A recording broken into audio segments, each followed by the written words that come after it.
So that kind of brings us to the next one, which is, well, and so let me say, I mean, right? Huge red flag. Huge red flag if you as an employer can't maintain employees because you're just a toxic person. Nobody wants to work with you, work for you. No amount of money is going to fix that, right? So I'm sure most of us have experienced that in our line of work. So that leads to the next red flag, which is just in general, she'll just turn anybody into an enemy without hardly any causation. It's like you're best friends with them one day, and then the next day you're on their, quote unquote, shit list, and you can't get off of it, ever. You're just on that list. And you can't talk to these people about it because they'll never tell you what it is, in fact, that you did. And a good example of this was my grandma, her stepmother, right? So her dad remarried, and this woman, I didn't really know her very well because my mom and her fought and basically didn't talk. So I didn't get to see my grandpa very much, didn't get to see her very much. The times that I did, I mean, I don't blame her entirely. She wasn't the greatest person, but I was pretty sure that by the end of it all, my mom didn't even know why they were fighting. It was just the principle of the thing.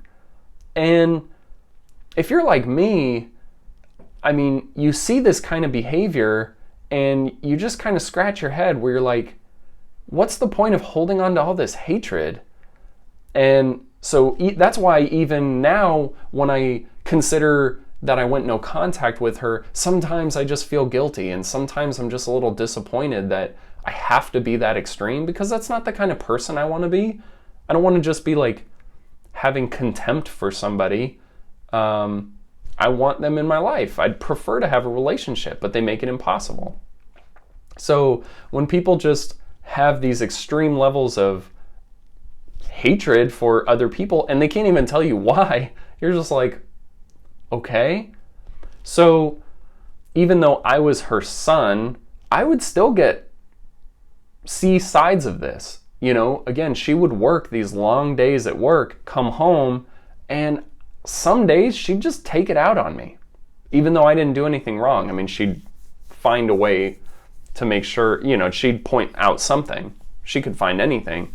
But again, big red flag, making enemies where there's no reason to.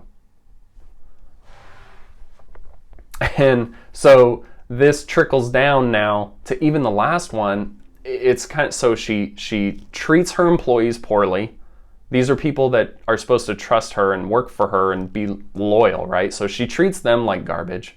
Then she'll treat friends, family members, maybe not like garbage, but she'll hold them to these standards that she has no business holding them to.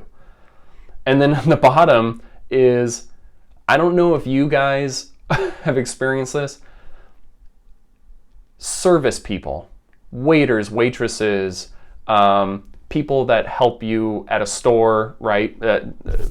Baristas at the coffee shop, you name it. Anybody who's providing a service for her, forget about it. You're not going to satisfy whatever she needs. You're not going to make her happy. And to top it off, so my favorite example, I don't really have one in particular, but just in general, I would say 50% of the time, if we went out to eat, there was a 50% chance that she was going to find something wrong with the meal and she was going to get the manager involved. Oh my gosh. This happened so often, and it was just one of the most embarrassing things to sit there and just witness. The meal would come out and something would be wrong with it. I do remember this one time.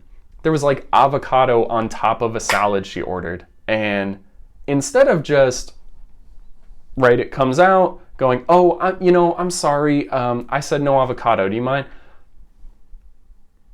She stews about it for the next 15 to 20 minutes, doesn't tell anybody. Waiter, waitress comes back, how was your meal? Fine. Okay, would you like to, you know what, actually I'd like to talk to your manager. Here we go. Manager comes out, she explains the situation, blah, blah, blah. Manager says, absolutely, I totally understand, even if he's just giving her BS because he can just tell it's easier to just let her have her way. Meal is free, it's on the house, don't even worry about it, I apologize sincerely, right? They're very professional about it. I'm sure they deal with it all the time. Here's my mom. No, that's not even what this is about. What? The whole point was to throw a fit so you could get a free meal, right? I've seen this hundreds of times. My mom loved to get to this point where she would just make the waiter or waitress feel like garbage, get the manager involved, get offered to have the meal for free, and then throw it back in their face and say, that's not even the point. Now, what is the point? Tell them what the point is. Because they're confused. I'm embarrassed. I can't tell you how many times I've mouthed to just going, sorry. Because I was like, what is going on? Time after time, my wife, myself, and my mom went to New York for my cousin's wedding this one time, and we went to this restaurant, and she did the same exact thing. The owner of the restaurant offered to let us take his personal, his limousine back to our hotel. And same thing. I mean, it was like you couldn't make her happy. And she did the same thing. No, that's not the point, and whatever. So sick of it. And it's a huge red flag because why are you treating people this way? It's almost like she's never worked a job where she's ever served somebody before. I've never talked to her about it, but I would assume she'd had jobs growing up where she wasn't an attorney making a ton of money. You don't get to just treat people like that. And so, again, going on that tier list, you have your employees you treat like crap, your friends and family that you just decide to flip a switch on, and then people who service you just treat lower than dirt. Who does that? Narcissists do that. Toxic ones. So, these are just a list of red flags that, like I said, I didn't really know where to place them, but I was talking about them with my wife, and I was just like, oh my gosh, I got to talk to you guys about it. So let me know, in the comments, what are some other red flags that you've experienced with your narcs that just drive you crazy, make you scratch your head, but, you don't really know. It's not gaslighting, and it's not, these tactics. It's just awful behavior and just makes you embarrassed to be around them. So let me know what you think. If you liked the video, drop a like. If you enjoyed it, subscribe to the channel. I'm going to be coming out with more videos, so make sure you're subscribed. That way you can get notified when I drop a new video. Thanks so much for being here with me today, guys. I'll see you in the next one. Bye.